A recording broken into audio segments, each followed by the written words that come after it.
So I think it's safe to assume at this point that we all consider DC Comics just to be a joke of a company. They're not a real company. They've got all these iconic characters, and instead of holding on to them, they decide to completely destroy them. Mainly because they don't like them. You know, we've had the clickbait bisexual Superman who fights climate change, because that's the only way that this company can stay relevant. By mostly pissing people off. Then you had Clark Kent's Superman's motto, truth, justice, and the American way. That got changed, which has certainly pissed this guy off. Superman's Son of Kal-El colorist Gabe Eltaeb to exit DC Comics over Superman motto change. I'm tired of them ruining these characters. And that is what they're doing. They're just constantly just trying to ruin these characters. Other times it's just because they're not capable of carrying the character. They just can't do it.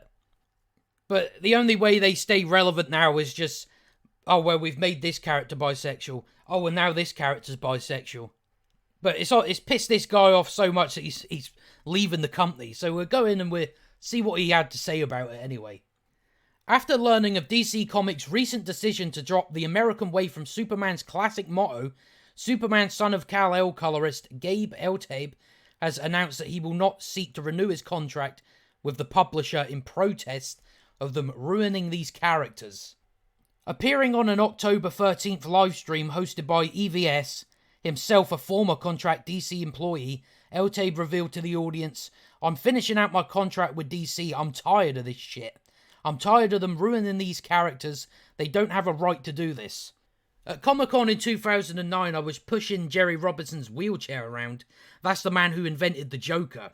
I would work the DC booth back then. I remember bending down to his face and telling him, thank you for creating these characters, so people like me can waltz in and get a job. And that is the thing that's going on at these comic. They just haven't got the creative capabilities to come up with brand new, fresh characters. They're working on these characters that the groundwork's already been done. And instead of like honouring that sort of thing, they're just, nah, fuck them. They're not right for the modern audience.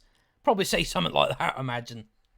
Turning to the specific subject of Superman's motto change, he asserted that what really pissed me off was saying truth, justice, and a better world. Fuck that, it was truth, justice, and the American way. My granddad almost died in World War II.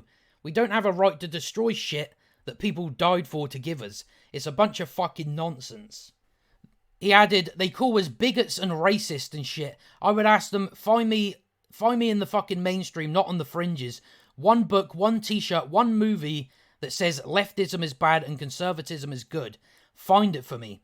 They won't, because they're not letting people have a voice. They're the fucking bigots. And that is the truth.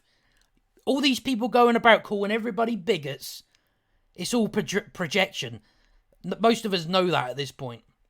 Same if it's racist, sexist, it's like, no, that's what you are. And then it's true of this, like, no one else is allowed a voice. DC Comics is an echo chamber. I imagine there's people in there that's not on that side, but they're not going to say shit because most of them are scared. But that's all DC Comics is just a big echo chamber. The same of a lot of mainstream things now. It's just an echo chamber. Twitter is an echo chamber. I mean, if you ever look into anything trending there, it's always one-sided. It's so easy to tell. Speaking to Eltaeb's appearance on his channel, EVS recalled, Gabe just exploded on my live stream. He had a lot to say, a lot of feelings, and a lot of thoughts that he wasn't able to share because he was working for DC Comics. And that's the reality. You cannot come out and be a conservative and criticize the company that you work for in this way. You have to be completely supportive of the corporate agenda, whatever it is. You have to keep your negative or critical opinions to yourself, and it's so liberating to be able to not work for DC Comics and be able to say exactly what you think. And I think that's what Gabe is going through here. And that's why I do feel sorry for the people that are in these companies that are so scared to say anything. Like I said, it's liberating to just not give a fuck. It's important not to give a shit. direct quote from George Carlin. I think it's definitely important not to give a shit. But DC Comics, like specifically the actual comic company, are a lost cause. They're pretty much dead at this point. The only thing they've got going for them is, oh, we've got a bisexual Superman. Or a couple of months before that, oh, Tim Drake's Robin is now bisexual after 30 years of being straight. That's all they can do to stay relevant. Yeah, they'll get a few more people that will buy that specific comic and won't fucking pay any more. And you've got these people calling for these characters to be race changed or sexuality changed because they look at it as like taken away. Because they're fucking nuts. They just see everything as we're taking these characters away from these people. They don't care about the characters.